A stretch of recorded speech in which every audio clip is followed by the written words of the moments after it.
Hello everyone, तो स्वागत है आप सभी का हमारे इस चैनल पर फिर से एक नए वीडियो के साथ। दोस्तों, आज के इस वीडियो में हम लोग बात करने वाले हैं IRCTC ऐप के बारे में। जी हां दोस्तों, अगर आप भी IRCTC ऐप का यूज़ करते हैं, ऑनलाइन टिकट निकालते हैं, तो आपको सही तरीका मालूम होना बेहद ज़रूरी है। अगर आप गलत तरीके से उसका यूज़ करते हैं, उसका इस्तेमाल करते हैं, तो आप पर जो है यहाँ पर रेलवे की तरफ से जो है कानूनी कार्रवाई हो सकता है। अगर आप ऑफलाइन टिकट निकालते हैं, अगर आपको ऑफलाइन टिकट निकालने के बाद उसका नाम, डेट और ट्रेन अगर आप एक्सचेंज कराना चाह रहे हैं, तो क्या आप कर सकते हैं कि नहीं कर सकते, उस पर कानूनी अधिकार क्या, सारा चीज़ हम आपको इस वीडियो में बताने वाले हैं।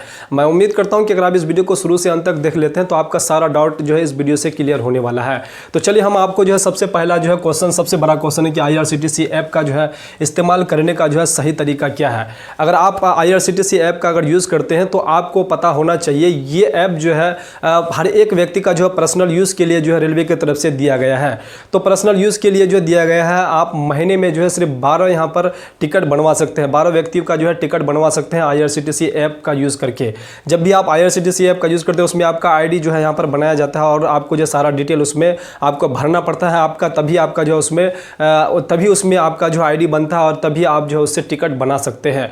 तो आपको लीगल तरीका क्या है, उसमें आपको जो है सही तरीके से टिकट कैसे बनाना है, सिर्फ आपको जो है अपने परिवार के लिए ही जो है बनवाने के लिए उसमें जो है आपको फैसिलिटी दिया गया है कि आप अपने आईडी से जो है अपने ही परिवार के, अपने ब्लड रिलेशन के ही जो आपके ब्लड रिलेशन में जितने भी व्यक्ति आते हैं उन्हीं का ही जो है आप टिकट बनवा सकते हैं इस ऐप में। अगर आप इससे अलावा अगर दूसरों का बनाते हैं तो इसमें आप जो है रेलवे के नज़र में आप आ सकते हैं और आपका जो है यहाँ पर कानूनी, आप पर जो है यहाँ पर कानूनी कार्रवाई हो सकता है। तो आपको ये चीज़ नहीं करना है। अगर उसके नज़र में अगर आ गए, अगर रेलवे अधिकारियों के नज़र में अगर आप आ गए कि आप इलीगल तरीके से जो है इसका इस्तेमाल करते हैं, इसका ज़्यादातर इस्तेमाल जो है यहाँ पर साइबर कैफ़े वाले व्यक्ति करते हैं, जो CSC सेंटर वाले व्यक्ति होते हैं, वो अपना जो लाइसेंस लेकर के बैठे हुए हैं उनका भी यूज़ करते हैं, लेकिन इनका भी जो है IRCTC ऐप का भी जो है यहाँ पर गलत तरीके से यूज़ करते हैं। बहुत दिनों तक अगर करते हैं तो अगर जिस दिन आपका अगर अधिकारियों का अगर नज़र आप पर पड़ जाएगा तो आप पर जो है सीधा यहाँ पर कार्रवाई हो जाएगा। आप पर जैसे ही आपका कार्रवाई होगा तो आपका जो है यहाँ पर 3 साल का जेल और यहाँ पर आपको जो है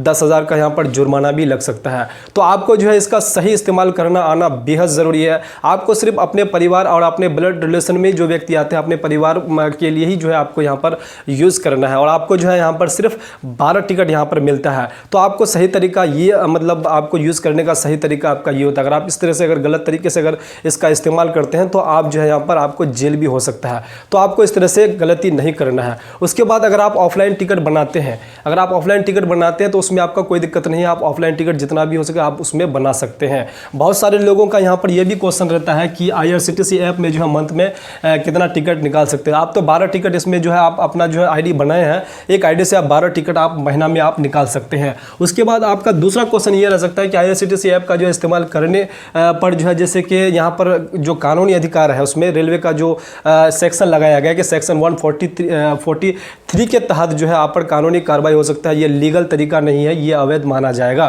तो ये चीज़ आपको मालूम होना बेहद ज़रूरी है। आपको जो है सिर्फ 12 यहाँ पर बनाना है और सिर्फ अपना ही बनाना है। अगर आप इसका अगर उल्लंघन करेंगे तो आप पर कानूनी कार्रवाई बिल्कुल यहाँ पर होगा। आपको ये चीज़ नहीं करना चाहिए। आपको सेल्फ के लिए जो आपने खुद के लिए ये ऐप आपको जो है पर्सनल यूज़ के लिए दिया गया है, तो आप अपने पर्सनल यूज़ के लिए ही मतलब इसका यूज़ करें। अगर आप सोचते हैं कि कुछ पैसे के लिए हम दूसरे का यहाँ पर टिकट बना दें तो आपको जो है यहाँ पर ये चीज़ हो सकता है, आपको जेल भी हो सकता है और आपको जो है यहाँ पर जो है 10,000 का यहाँ पर जुर्माना भी लग सकता है। तो आपको ये चीज़ नहीं करना चाहिए। उम्मीद करता हूँ कि ये चीज़ आपको समझ में आ गए होंगे। उसके बाद जो है तीसरा क्वेश्चन है आपका सबसे ज़्यादा रह सकता है कि ऑनलाइन ऑफलाइन टिकट अगर बनवा लिया है तो आप उसका जो है डेट भी चेंज करवाना चाहते हैं, नाम भी चेंज करवाना चाह रहे हैं और ट्रेन भी आप उसका जो है यहाँ पर ट्रांसफ़र करवाना चाह रहे हैं। हो सकता है कि आप 1 महीना पहले टिकट बनवा लिए हो, 1 हफ्ता पहले टिकट बनवा लिए, आपका कोई काम हो गया है, आप चाहते हैं कि मेरी ही टिकट पे जो हम दूसरे व्यक्ति को यहाँ पर भेज देते हैं, मेरे फ्रेंड को भेज देते हैं या फिर मेरे कोई रिलेटिव में है या फिर मेरे गाँव का कोई व्यक्ति है उसको भेज देते हैं, क्या हम उसको भेज पाएंगे? बिल्कुल आप उसको जो है नहीं भेज पाएंगे। आपको जो अगर चाहे आप IRCTC ऐप से टिकट बनवाए हैं या फिर आप ऑफलाइन टिकट काउंटर में जाकर के बनवाए हैं, तो आपको सिंपली क्या करना है कि आपको जो है यहाँ पर 24 घंटा पहले जो है, जैसे कि ट्रेन खुलने से 24 घंटा पहले आपको जो है काउंटर पे जाना पड़ेगा और वहाँ जाकर के आपको जो यहाँ पर ट्रांसफ़र आप करवा सकते हैं। ट्रांसफ़र आप किसके नाम से करा सकते हैं? वही ब्लड रिलेशन के ही। अगर आप जो अपने IRCTC ऐप से अगर टिकट बनाए हैं, अगर आप चाहते हैं कि हम जो है नहीं जाएंगे, दूसरों को हम भेजना चाह रहे हैं, तो आप अपने ब्लड रिलेशन के ही अंदर जो है किसी अपने परिवार के ही अंदर से जो है किसी का नाम देकर के जो है उसको आप भेजवा सकते हैं। तो यहाँ पर जो है आप इसका जो है सिर्फ नाम चेंज करवा सकते हैं। एक वीडियो हम बना करके आपको पहले भी दिए हुए हैं, इससे ये सब चीज़ हम आप उस वीडियो में बताए हुए हैं। तो फिर भी हम जो है यहाँ पर आपको जो है स्पीड में ये चीज़ बता देते हैं। यहाँ पर जो आप डेट यहाँ पर इसका जो है चेंज नहीं कर सकते हैं, आपको वही डेट पे आपको जाना पड़ेगा। उसके बाद यहाँ पर ट्रेन भी आप जो है यहाँ पर ट्रांसफ़र नहीं कर सकते हैं। सिर्फ यहाँ पर जो है नाम आपका, अगर आप नहीं जाना चाह रहे हैं, आपका अगर दूसरा व्यक्ति अगर आप अपने परिवार में से ही भेजना चाह रहे हैं तो आप उसको यहाँ पर भेज सकते हैं। अदरवाइज़ यहाँ पर जो है यहाँ पर ट्रेन भी चेंज नहीं होगा, उसके बाद डेट भी चेंज नहीं होगा। ये चीज़ आपको मालूम होना बेहद ज़रूरी है। और इसका ये भी हम बता दें कि अगर आप इसका ऑनलाइन अगर आप टिकट करवाए हैं तो अगर आपके पास अगर आप टिकट भी अगर आप निकाल के नहीं ले जाते हैं, अगर आपके पास मैसेज है, उसके बाद आपके पास जो है फ़ोटो है, तो उससे भी अगर आप टीटी को अगर दिखा देंगे तो आपसे जो है कोई भी यहाँ पर आप पर जो है कोई भी यहाँ पर परेशानी आप पर नहीं डालेगा और आपको जो है कोई भी यहाँ पर आपसे चार्ज नहीं लेगा, ना कि आपसे वो फाइन नहीं लेगा। अगर आप मान के चलिए ऑफलाइन टिकट बनवा लिए हैं, अगर आप ऑफलाइन टिकट बनवा लिए हैं लेकिन आप टिकट को जो है साथ में नहीं लिए हैं, आप टिकट जो है घर में छोड़ दिए हैं या फिर खो गया है, अगर आप उसका फ़ोटो दिखा रहे हैं तो आपका जो वो मान्य नहीं होगा, वो आपको जो है वहाँ पर फाइन कर देगा। आपको जो है यहाँ पर कानूनी तौर तरीके से आपको अगर वो चाहेगा तो वो आप पर जो है पूरा यहाँ पर आपसे फ़ाइन ले सकता है।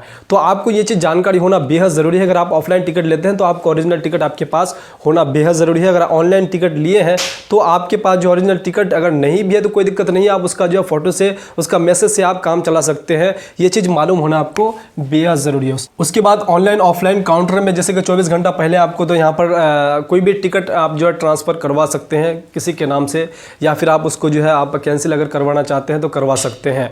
तो इस प्रकार से जो है कानून का जैसे कि आपको जो है टिकट बनवाने का जो है लॉ आपको पता चली गया होगा, चाहे आप ऑफलाइन टिकट बनवा रहे हैं या फिर आप ऑनलाइन टिकट बनवा रहे हैं। तो इन सभी पॉइंटों पर जो है आपको मालूम होना बेहद ज़रूरी है। नहीं तो आपको जो है यहाँ पर रेलवे के अधिकारियों की तरफ से आप अगर गलत तरीके से अगर IRCTC ऐप का अगर यूज़ करते हैं तो आप पर जो है कानूनी कार्रवाई हो सकता है और होगा अगर आप गलत तरीके से इसका अगर यूज़ करेंगे। मैं उम्मीद करता हूं कि इस वीडियो से आपको जो है जानकारी, बहुत कुछ जानकारी जो है आपको मिला होगा और उम्मीद करता हूं कि इसी प्रकार से और भी हम इस चैनल पर जो है वीडियो अपलोड करते रहेंगे। आपसे छोटा सा रिक्वेस्ट है कि अगर आप इस चैनल पर नए आए हैं तो प्लीज़ चैनल को सब्सक्राइब और साथ में बेल आइकन को जरूर प्रेस कर दीजिएगा, क्योंकि इस प्रकार की वीडियो जो हम इस चैनल पर अपलोड करते रहते हैं। तो चलिए फिर से इसी प्रकार से नेक्स्ट वीडियो में मिलते हैं। तब तक के लिए जय हिंद, जय भारत, वंदे मातरम।